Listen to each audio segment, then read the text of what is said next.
এবার মহিলাটা ডাক দিয়া কয়, আরে মাদ্রাসার ছাত্র, বলো তোমার কি শর্ত বলো।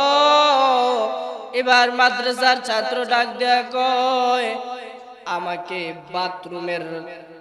বাথরুমের জায়গাটা আমাকে দেখা দাও, আমি ওই টয়লেটে যাব, বাথরুম করব, তারপরে আমি তোমার সাথে জিনা করব।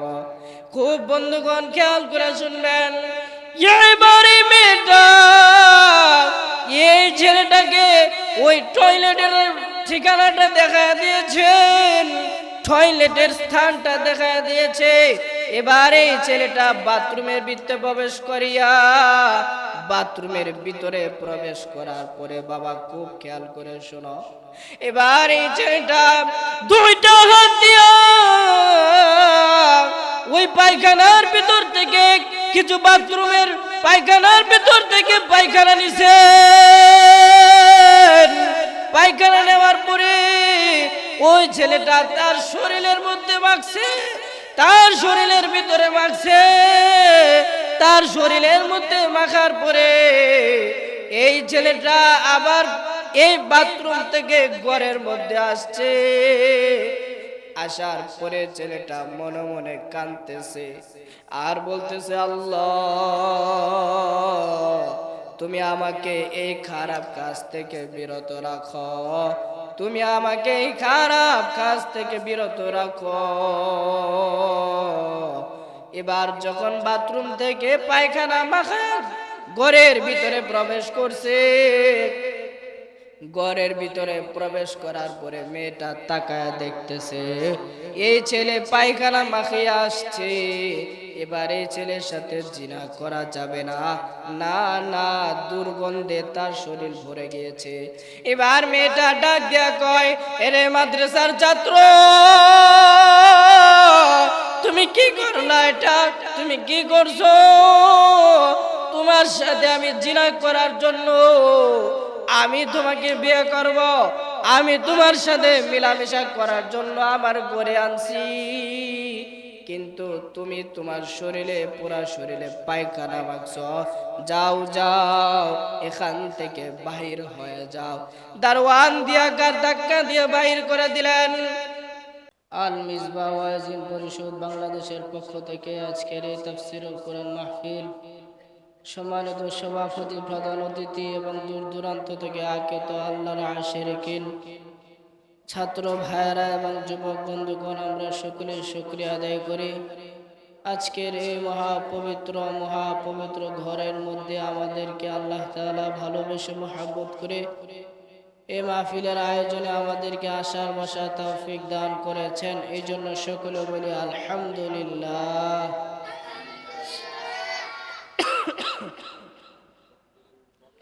সম্মানিত উপস্থিতি, আজকের যে তাফসীরুল কোরআন মাহফিলের আয়োজন করেছে আল মিসবাহ ওয়াজিন পরিষদ এর পক্ষ থেকে, এটা একটা সংগঠন। এই সংগঠনের পক্ষ থেকে আজকে মুফতি শহীদুল্লাহ মিসবাহ এবং মুফতি শরীফুল ইসলাম নুরী সহ আরো বিভিন্ন উলামায়ে কেরাম আজকের এই মাহফিলের আয়োজন করেছে। যারা এই আয়োজন করেছে আল্লাহ তাআলা তাদের দীর্ঘ হায়াত দান করুক, সকলে বলে আমিন। আমি আপনাদের সামনে যে আয়াত তেলাওয়াত করেছি আল্লাহ তাআলার পবিত্র কালাম থেকে ছোট একটি আয়াত, রাসূল করিম সাল্লাল্লাহু আলাইহি ওয়াসাল্লামের অসংখ্য বর্ণিত ছোট একটি হাদিস আপনাদের সামনে তেলাওয়াত করছি। এই হাদিস এবং আয়াতকে সামনে রেখে কিছু কথা বলার চেষ্টা করব ইনশাআল্লাহ। আজকে আল্লাহ তাআলা আমাদেরকে পর্যন্ত নিয়ে আসছেন, এটা অনেক নিয়ামত দিয়া আল্লাহ তাআলা আমাদেরকে পর্যন্ত নিয়ে আসছে। দুনিয়ার কোনো মানুষের ক্ষমতা নাই, দুনিয়ার কোনো নেতা বেতার কোনো মানুষের ক্ষমতা নাই আমাদেরকে হায়াত বৃদ্ধি করে দিবে, আমাদেরকে দুনিয়ায় চলাফেরার শক্তি দিবে। একমাত্র শক্তি দেওয়ার মালিক কে? যারা বলেন একমাত্র শক্তি দেওয়ার মালিক কে?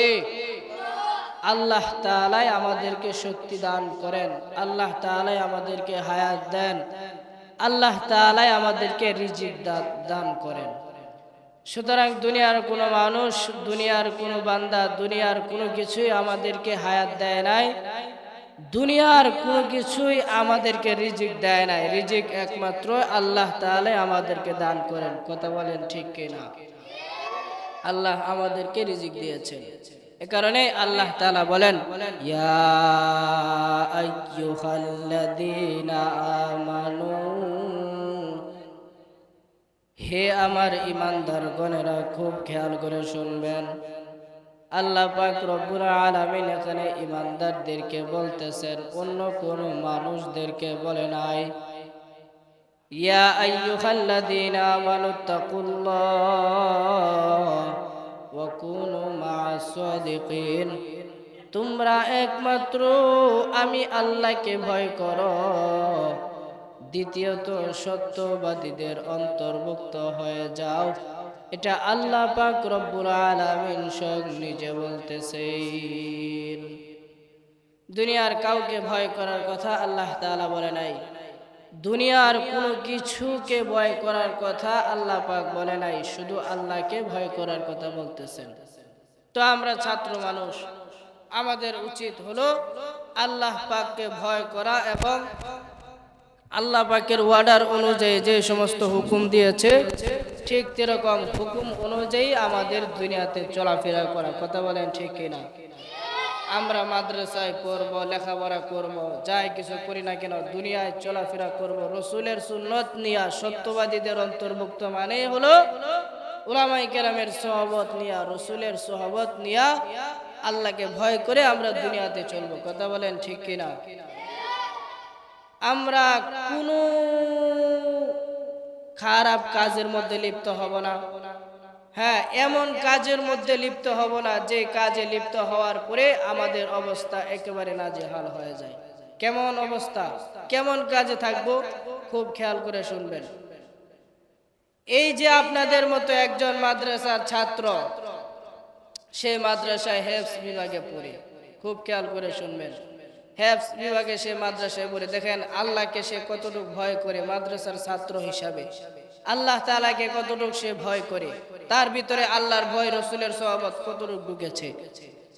সে মাদ্রাসায় পড়ে হেফজখানায় প্রতিদিন সকাল 8টার সময় রাস্তা দিয়ে সে মাদ্রাসায় হাইটে হাইটে যায়। আগের যুগে তো গাড়ি চলতো না, মাদ্রাসা দিয়ে হাইটে হাইটা সে রাস্তা দিয়ে হাইটে হাইটা সে মাদ্রাসায় যাইতো। এই রাস্তা দিয়ে যাওয়ার পথে রাস্তার মধ্যে বিশাল এক আকৃতির এক বিল্ডিং আছে। এই বিল্ডিং এর মধ্যে একটা সুন্দরী যুবতী নারী আছে, কম বয়সের একটা সুন্দরী যুবতী নারী আছে। তো এই মাদ্রাসার ছেলেটা যখন রাস্তা দিয়ে হাইটা হাইটা যায়, যাওয়ার সময় এই মেয়েটা তার ওই বিল্ডিং থেকে, ঘর থেকে জানালা খুলিয়া সে তাকায় দেখে মাদ্রাসার একটা ছাত্র রাস্তা দিয়ে হাইটা হাইটা যাইতেছে। কিন্তু এই মেয়েটা এই মাদ্রাসার ছাত্রকে দেখে সে পাগল হয়ে গিয়েছে। তাকে কিভাবে বিয়ে করা যায়, তার সাথে কিভাবে খারাপ মেলামেশা করা যায়, সেই সিদ্ধান্ত তার মনের ভিতরে ঢুকে গেছে। হঠাৎ করে এবার মাদ্রাসার ছেলেটা রাস্তা দিয়ে হাইটা হাইটা যাইতেছে। এবার এই মেয়েটা মাদ্রাসার ছেলেটাকে দেখা এই মেয়েটা তার দারোয়ানকে ডাক দিয়া কয়, রে দারোয়ান, এই যে রাস্তা দিয়া যে ছেলেটা হাইটা হাইটা মাদ্রাসায় যাইতেছে, এই ছেলেটাকে আমার কাছে নিয়ে আসো, এই ছেলেটাকে আমার রুমের ভিতরে ঢুকায় দাও। দারোয়ান বলতেছে, মালিকের মেয়ে আমাকে হুকুম দিয়েছে, আমার মানতেই হবে।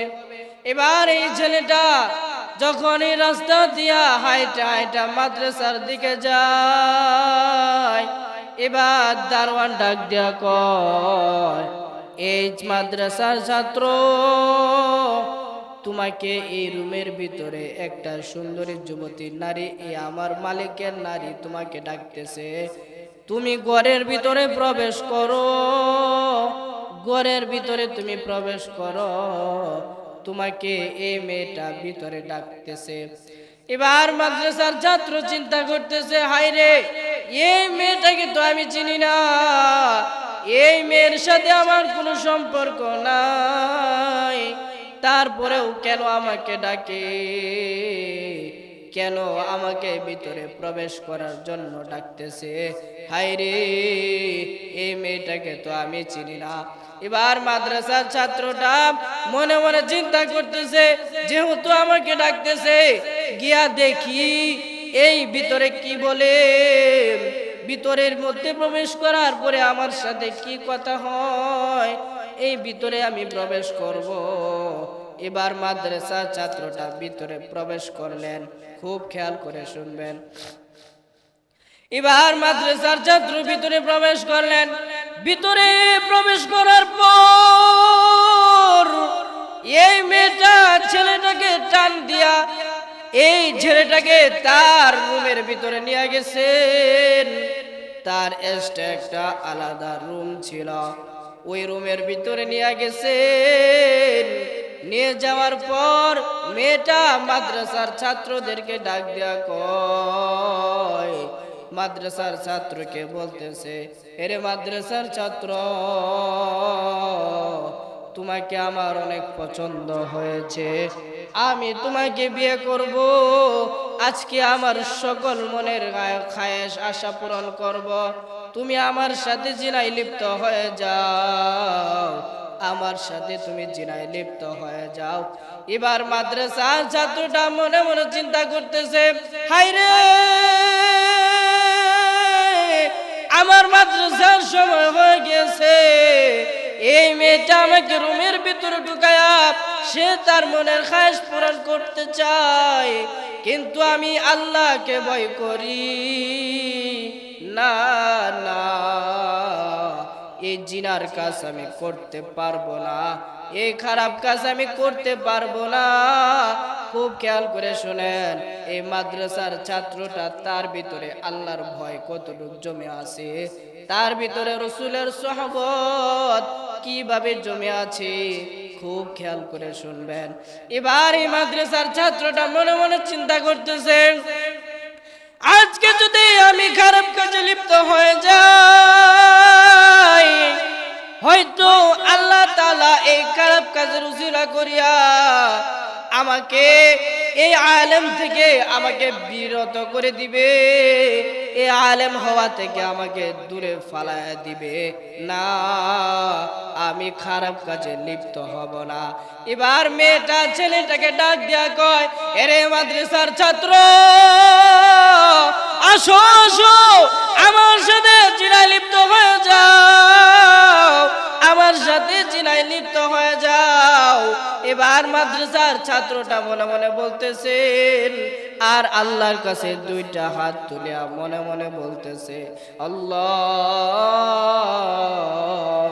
তুমি হলে আমার প্রভু, আমি তোমাকে ভয় করিয়া আমি এই কাজ করতে পারবো না।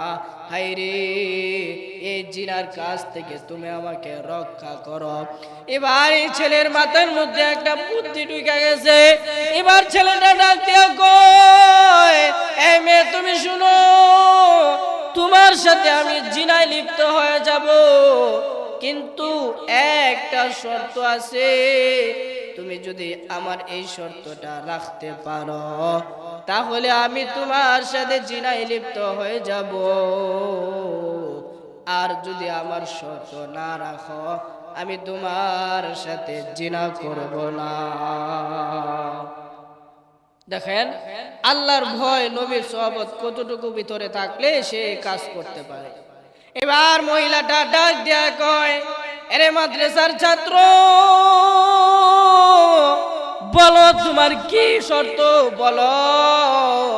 এবার মাদ্রাসার ছাত্র ডাক দেয়া কয়, আমাকে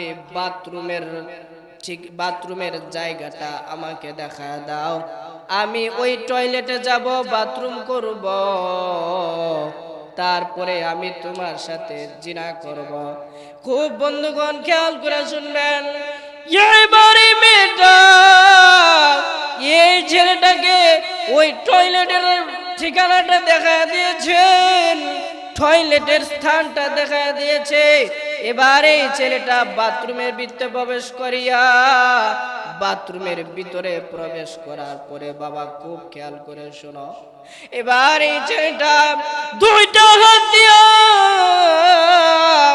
ওই পায়খানার ভিতরে থেকে কিছু বাথরুমের পায়খানার ভিতর থেকে পায়খানা নিছে। পায়খানা নেওয়ার পরে ওই ছেলেটা তার শরীরের মধ্যে মাখছে, তার শরীরের ভিতরে মাখছে। তার শরীরের মধ্যে মাখার পরে এই ছেলেটা আবার এই বাথরুম থেকে ঘরের মধ্যে আসছে। আসার পরে ছেলেটা মনে মনে কাঁদতেছে আর বলতেছে, আল্লাহ তুমি আমাকে এই খারাপ কাজ থেকে বিরত রাখো, তুমি আমাকে এই খারাপ কাজ থেকে বিরত রাখো। এবার যখন বাথরুম থেকে পায়খানা মাখা ঘরের ভিতরে প্রবেশ করছে, ঘরের ভিতরে প্রবেশ করার পরে মেয়েটা তাকায় দেখতেছে এই ছেলে পায়খানা মাখিয়ে আসছে। এবার এই ছেলের সাথে জিনা করা যাবে না, না না, দুর্গন্ধে তার শরীর ভরে গিয়েছে। এবার মেয়েটা ডাক দিয়া কয়, এরে মাদ্রাসার ছাত্র, তুমি কি করলা এটা? তুমি কি করছো? তোমার সাথে আমি জিনা করার জন্য আমি তোমাকে বিয়ে করব, আমি তোমার সাথে মিলামেশা করার জন্য আমার ঘরে আনছি, কিন্তু তুমি তোমার শরীরে পুরা শরীরে পায়খানা মাখছো। যাও যাও, এখান থেকে বাহির হয়ে যাও। দারওয়ান দিয়া গার ধাক্কা দিয়ে বাহির করে দিলেন। আল্লাহর ভয় অন্তরে ঢুকাইছে, এ কারণে এই ছেলেটা মেয়ের সাথে জিনা করে নাই। কারণ হলো সে যদি জিনা করে আর আল্লাহ তাআলা যদি রাগান্বিত হইয়া আমাকে এলেম থেকে মাহরুম করে দেয়, বঞ্চিত করে দেয়, তাহলে তো আমি এলেম হতে পারবো না, আলেম হতে পারবো না, আমি তো আলেম হতে পারবো না। সেই ভয় অন্তরে নিয়া এই ছেলেটা বাথরুম থেকে পায়খানা মাখায়া এখান থেকে বাইর হয়ে গেছে। অন্তরের মধ্যে ভয় ঢুকাইতে হবে। এইবারে ছেলেটা এই রাস্তা দিয়ে আবার যখন মাদ্রাসার দিকে যাইতেছে, এই বাথরুম মাখানিয়া শরীর নিয়া যখন মাদ্রাসার দিকে রওনা দিয়েছে, রাস্তা দিয়া যাইতেছে আর বলতেছে, হায় রে, এই পুরা শরীরে বাথরুম মাখায় আসছি, আমি যদি এই শরীর নিয়ে মাদ্রাসায় প্রবেশ করি তাহলে তো আমাকে ক্লাসের ভিতরে ঢুকতে দিবে না, আমাকে হয়তো মাদ্রাসা থেকে বাহির করে দিবে। এবার রাস্তা থেকে নিয়ে ছেলেটা রাস্তার পাশ দিয়া যে ক্ষেতগুলি আছে, আমাদের ভাষায় যে ক্ষেত বলা হয়, এই রাস্তার পাশ দিয়ে ক্ষেতের দিক দিয়া সেই ছেলেটা যাইতেছে। হঠাৎ একটা তাকায় দেখে একটা গর্ত, এই গর্ত থেকে নিয়ে একটু পানি দেখা যায়, এই গর্ত থেকে একটু পানি নিয়ে শরীরটা দৌত করছে। তারপরে পুরাপুরি ভাবে দৌত করতে পারে নাই, দুর্গন্ধ শরীর থেকে আসতেছে। এবারে ছেলেটাই দুর্গন্ধ শরীর নিয়ে মাদ্রাসায় প্রবেশ করছে। এই ছেলেটার প্রতিদিন নিয়ম ছিল, এই ছেলেটা প্রতিদিন মাদ্রাসায় ক্লাসরুমে ঢোকার পর এই ছেলেটা প্রতিদিন সামনের দিকে আসতো, হুজুরের সাথে একেবারে সামনে বসতো, যার কারণে এই ছেলেটা সবচাইতে বেশি পড়া পারত। মাদ্রাসার ছাত্র নিয়ম হলো, যে ছাত্রটা আলেম হতে চায়, যার ভিতরে আল্লাহর ভয়, রসুলের সোহবত, আলেম হওয়ার নিয়ত আছে, সেই ছেলেটাই উস্তাদদের সাথে সম্পর্ক রাখা প্রতিদিন নিয়মিত সবক দেয়। কথা বলেন ঠিক কিনা? তাহলে আমাদের মাদ্রাসার ছাত্রগুলোর নিয়ম হলো, আমরা আলেম হতে চাইলে আমাদের ভিতরে এটা থাকতে হবে, আল্লাহর ভয় থাকতে হবে, রসুলের সোহবত থাকতে হবে এবং উস্তাদদের সাথে ভালো সম্পর্ক রাখতে হবে। কথা বলেন ঠিক কিনা? তাহলে আমরা আলেম হতে পারবো। এবার এই মাদ্রাসার ছাত্রটা ক্লাসের ভিতরে ঢোকার পরে সবার শেষে একেবারে পিছনে গিয়া ক্লাসরুমের মধ্যে বসছে। বসার পরে ছাত্রটা কোরআন শরীফ মেলায়া, কোরআন শরীফ খুলিয়া এই ছাত্রটা তার নিজের সবক পড়তেছে। কিন্তু হঠাৎ করে যে ছাত্রর যে উস্তাদ ছিল, উস্তাদ হঠাৎ করে ক্লাসটা থামায়া সে বলতেছে, তোমরা দাঁড়াও। আর তোমরা পড়তে হবে না। আগে এটা আমাকে উত্তর দাও, তোমরা শরীরের মধ্যে কে কি মাখছো যার কারণে পুরা ক্লাসরুমটা সুগন্ধিত ভরে গিয়েছে? সুবহানাল্লাহ। এবার ছেলেটা মনে মনে চিন্তা করতেছে, হায় হায়, আমি না হয় ধরা খেয়ে পড়লাম, মনে হয় আমি ধরা খেয়ে গেছি, এ কারণে উস্তাদ আমার এই কথা বলছে। কেউ কোনো জবাব দিল না। উস্তাদ আবার তৃতীয়বার আবার বললেন একই কথা, দ্বিতীয়বার আবার বললেন, এবার তৃতীয়বার আবার যখন একই কথা বললেন যে তোমরা কে কি শরীরে মাখছো যার কারণে সুগন্ধিত হয়ে পুরো ক্লাসরুমটা সুগন্ধিত ভরে গিয়েছে। সুবহানাল্লাহ। তখন এই ছেলেটা দাঁড়ায়া সে কাঁদতেছে আর এই ঘটনা উস্তাদের সামনে তুলে ধরছে। বলছে, উস্তাদ জি, আমার সাথে এরকম একটা ঘটনা হয়েছে, তো আমি এখান থেকে কিভাবে আসব? তৎক্ষণিক আমার মাথার মধ্যে একটা বুদ্ধি চলে আসলো, যার কারণে আমি পায়খানা আমার শরীরে মাইখা তারপরে আমি ঘরে আসছি, ওই মাদ্রাসার রুমে আসছি। নয়তো আমি এখান থেকে আসতে পারতাম না, আমি অপবিত্র হয়ে যেতাম, আমাকে জাহান্নামী বানায় দিত, অপবিত্র বানায় দিত। তখন উস্তাদ জি ডাক দিয়া কয়, ছাত্র আমার, তুমি যে কাজ করেছো, যে উদ্দেশ্য নিয়ে তুমি পায়খানা মাখছো, যে কাজ তুমি করেছো, এই কাজটা আল্লাহ তাআলার কাছে পছন্দনীয় হয়ে গিয়েছে। এ কারণে তোমার পায়খানার দুর্গন্ধটাকে আল্লাহ তাআলা সুগন্ধিত পরিণত করিয়া জান্নাতের সুগন্ধিত পরিণত করে দিয়েছে। সুবহানাল্লাহ। তাহলে আমাদের দায়িত্ব কর্তব্য হলো, আমরা আলেম হতে হলে, খুব খেয়াল করে শোনো, আমরা আলেম হতে হলে এক নম্বরে আমাদের কাজ হলো কাকে ভয় করা? জোরে বলো, কাকে? আল্লাহকে। দুই নাম্বার কাজ হলো আমরা কার সহবতে চলবো? কথা বলো, কার সহবতে চলবো? নবীর সহবতে চলবো। কিন্তু এখন আসো, নবী তো নাই। নবী আছে? নবী তো দুনিয়া থেকে চলে গেছে।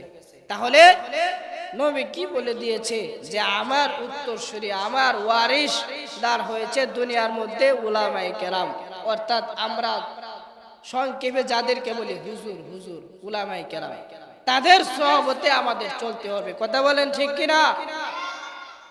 আমাদেরকে যে উদ্দেশ্য, যে কাজ দেয়, আমাদেরকে যেভাবে দিক নির্দেশনা দেখা দেয়, ঠিক সেরকম ভাবে আমাদের চলতে হবে। শেষ করে দিচ্ছি। রাজি আছি না ইনশাআল্লাহ? আমরা লেখাপড়া করব, দুনিয়াতে চলবো, যাই কিছু করি আর না করি উলামায়ে কেরামের সাথে পরামর্শ করব, উস্তাদদের সোহবত নিয়া, আল্লাহর ভয় নিয়া আমরা পড়ালেখা করব, তাহলে আমরা আলেম হতে পারবো। আল্লাহ তাআলা আমাদের সকলকে উক্ত কথাগুলোর উপর আমল করার তৌফিক দান করুক। সকলে বলে আমিন।